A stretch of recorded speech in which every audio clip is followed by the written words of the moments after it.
World War Z tips and tricks. Don't forget to like and subscribe. Tip number 1. You want to be the team player who does not put pressure or unnecessary pressure on their team. That is by staying around in a team, defending the team when they're retreating to a certain location, or holding a strategic point when it comes to an offensive mission or defensive mission where your team will be vulnerable to different points of a defensive mission or even an offensive mission when you're trying to guard someone, and there's multiple points to that, so then you have to work as a team to isolate possible areas where massive swarms of zombies could come in to attack your team members. Tip number 2. You also do not want to be vulnerable to special zombies. These zombies are way different than the normal usual zombies who are pretty dumb and do not do much damage.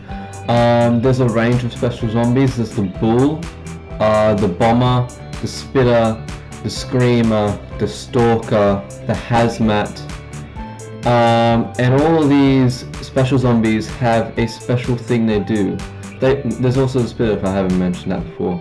So the bull we'll start off with is a big tanky zombie who charges you with just speed and might, just like a bull would charge you.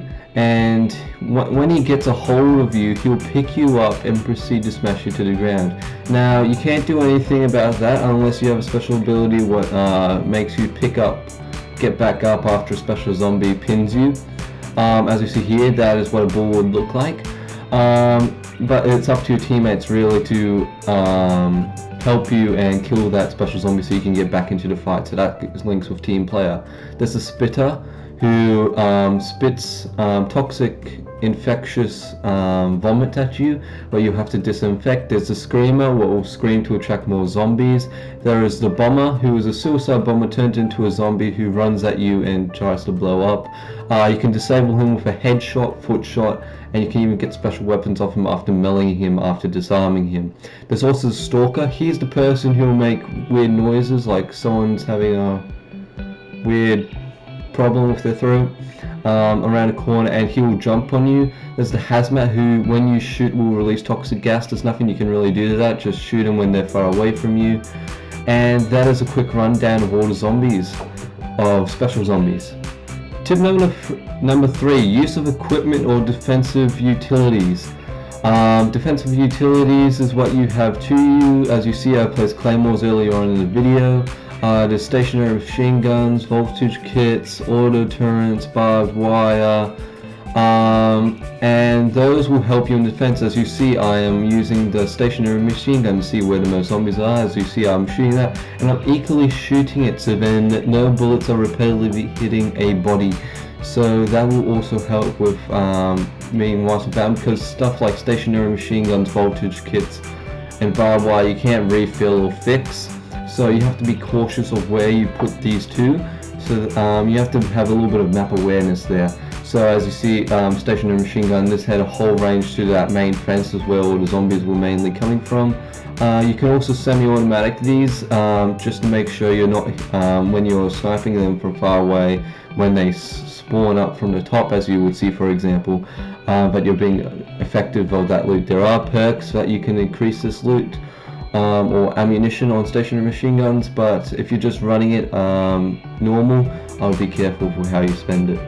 Tip number 4, now this is a very important one. This decides how you're going to be as a team player. Now there's a range of things you can do. There's multiple characters, and with those characters there's multiple abilities, perks, and things you can do. But I'll get deeply into the characters in a bit. At the moment I want to focus on other things I might have left out so far. So with being a team player, you want to be you don't want to have the entire team on one specific point, because that is not how World War Z runs. World War Z is not going to let you do what here, like all the zombies just go at this point, because then that's going to be too easy for the defenders. There's going to be other zombies what come from trickling in on other sides. As you see on the mini map on the top left, the blue drop on my left, he's protecting me from any zombies on the left that could possibly spawn. As you see, there's a spitter that he downed earlier on that would have came in, spitted me, and then I would have had to stop to disinfect that, yet giving the zombies at the front a shot to kill me. There's also a person on the far right, as you see the blue arrow on the top left of the mini map, shooting at other zombies on the left side as I operate that main gun. And it's very good because if I was just on the main gun the entire time, I wouldn't be able to shoot things behind me because that main gun does not have a 360-degree rotation. So now we are able to properly and effectively defend ourselves from other things. As you see here, a bunch of zombies come from there, and that could have done some real distraction if I had to get off that and stop from the main crowd or horde. Also, you want to be spreading your gun, or even heavy weapons, that's what I forgot. Heavy weapons, there's a range. Up that foot just went. There's the rocket launcher, shotgun, machine gun, chainsaw, flamethrower, grenade launcher, and I'm pretty sure that's all. So the rocket launcher, for a brief, you only get one shot with that rocket launcher and it does a big damage. Most heavy weapons can one shot, besides the chainsaw, the shotgun, the flamethrower. The rest can pretty much one shot most ordinary, most special zombies. Some zombies like the bull take an extra bit of oomph to get rid of them. And with each special thing, well, not thing, heavy weapon, comes with their own ammo. Heavy sniper rifle or heavy payload rifle have 6 shots and they all have their own range. Some characters have their perks to extend that ammunition, or like extend 25% capacity of ammo for a rocket launcher, so that will give me 2 shots instead of 1, and that will be useful for stuff like Horde Mode, where it does get very difficult and you do require a team to get past. This is a spitter who just spat me and I have to disinfect, otherwise I'll turn into a zombie. It's 2 stages for him to die. The stage where you can stop spitting and then he starts crawling, and then when he's crawling, that's when you can properly finish him off. This is a little bit hard because the winch that we have to escape to turns off and on, so one person has to be around that area here. As you see, I'm sort of multitasking between 2 sides because this area is where I can cover a lot of ground and have a good quick access to the 3 points of area where I can shoot. There are also the fences. That's a defensive kit. Most of the time that will be set up for you already by the map, but sometimes there are broken fences that you might have to find a defense kit to get to repair that fence. And fences, what they do is make sure the zombies have to climb. As you can see, they're climbing at the moment. They're climbing to get over and then attack you, so that's where you can primarily shoot them while they're climbing, so then you don't really risk yourself harming yourself. You really have to worry with the ones trickling in from some random spot that you're not looking at for, so that's when it comes to team players too, someone watching your back at all times when you're operating something like a stationary machine gun. There's also other utility things like gas bottles just lying around, or petrol cans where you can shoot and then spilt oil will burn on fire, so that's sort of like a permanent thing. As you see, I've already, most of them aren't here, but in Horde Mode, if you do decide to spend money on the ability to refill utility or set up utility traps, it will give you that, and that will give you an extra line of defense for where you can just start it up and they'll stop the zombies from coming to your position. But I'll get in Horde Mode in another video. Today I'm just doing 5 tips and tricks. Also, there are other things that operators do, like there's the masking grenade that my friend just threw at me. That will hint my scent, so zombies can't target me. Well, it's more of a hint the name, hence the name masking grenade. It will stop zombies from wanting to kill me, but that's only when I'm covered in blue smoke. As you see, we're at a cutscene here. There's usual cutscenes. When you're in multiplayer, you can usually skip them if everyone already has been done that 1,000 times. But at the moment, it's just a cutscene, and it usually gives you some, I think, characteristics of the players, how they feel about the whole Horde mode. Once you win, it will say victory, it will start loading, it will give you score stats like any other game. And also another thing I want to cover is the difficulties. So there's easy, medium, hard, extreme, insane. Insane is the most hardest thing ever. You have to be insane to do insane. See what I did there? Insane is basically you should not survive. Like literally, it's where the developers just went, let's make it where people have to absolutely grind their butts off and make sure they don't die throughout the entire time. So basically, the amount of ammo crates to restore your ammo is scarce, medkits are scarce, equipment is scarce, guns just lying all over the place, or like breaching charges to help you unlock better guns than that are hard to come by. So I haven't even done it before because I don't have enough friends who have the game. I only have one friend who has it. This game is only available Xbox and PS4. Unfortunately, there is an aftermath coming so soon to PC and console. But with Insane and Extreme, it's sure it gets a little bit easier. Resources aren't as scarce, but still scarce. Hard is the same thing. Medium's alright, that's what I usually stick to. Gives you, and easy is where everything's plentiful, you're supposed to have a fun time. Absolutely fly by, you shouldn't even die once there if you know what you're doing. A little trick here is to, when you're going to an elevator or you're calling it an elevator, if you have claymores, put a claymore right at the door, so because usually the map will generate zombies in that elevator, so a bunch of zombies will come out all of a sudden. You may get even a special zombie if it's your unlucky day. So that claymore will deal with most of the zombies, and you only really have to deal with a special zombie if they decide to give you a hard time. Also, with the difficulty of the map comes, I think it goes, the harder it is, the more health and the more damage zombies do. The harder it to kill, it's not just one shot headshot, it's a couple shot headshot to kill them.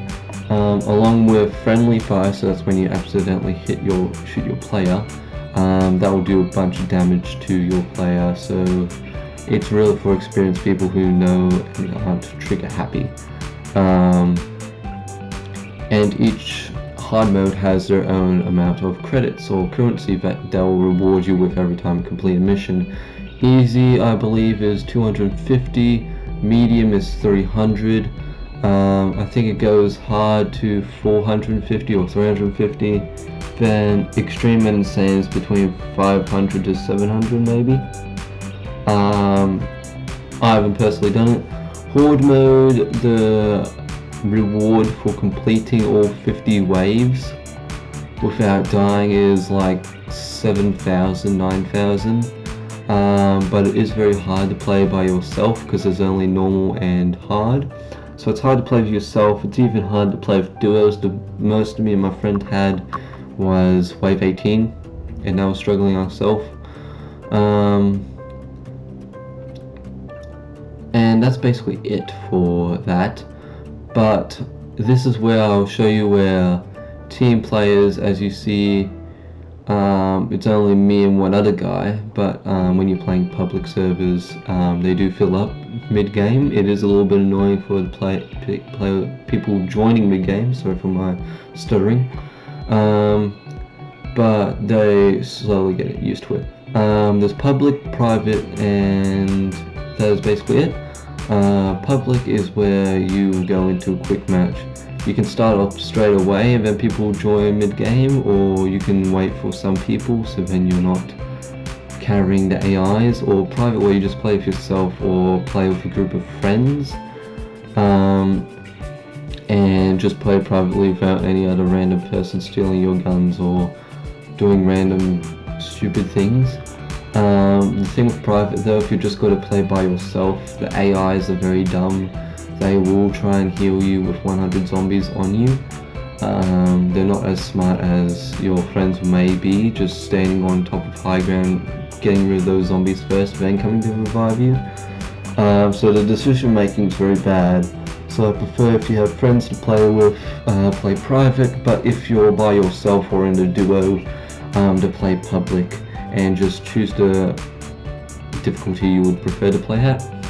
Of course, if you just want to play by yourself and have the extra challenge, go private by yourself and just hard carry AIs, but that's only if you know what you're doing and you play for a long time.